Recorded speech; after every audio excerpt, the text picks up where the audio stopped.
Welcome to the Slop Farm. Enjoy the video. In this video, I will explain how to write an eviction notice to a tenant.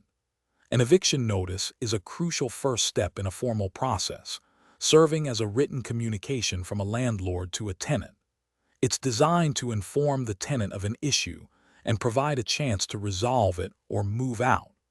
Understanding how to correctly draft and deliver this document is essential for landlords to ensure legal compliance and protect their property rights.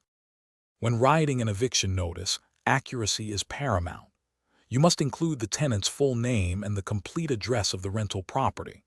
Clearly state the specific reason for the eviction, whether it's for non-payment of rent, a lease violation, or another valid ground. If money is owed, specify the exact amount and where it can be paid. Crucially, provide a firm deadline, typically 3 to 30 days depending on local laws, for the tenant to comply or vacate. Properly serving the eviction notice is as important as writing it correctly. There are several accepted methods, such as handing it directly to the tenant, sending it via certified mail with a return receipt, or in some cases, posting it on the property door and also mailing a copy.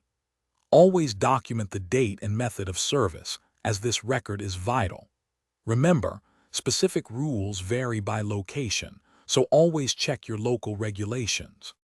Once the notice is served, the tenant has the specified time, perhaps 3 to 30 days, to either correct the issue or vacate the property.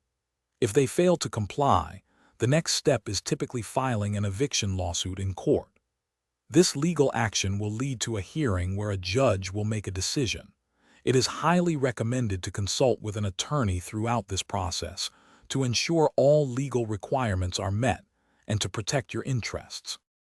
Thanks for watching. Consider subscribing if we helped you today.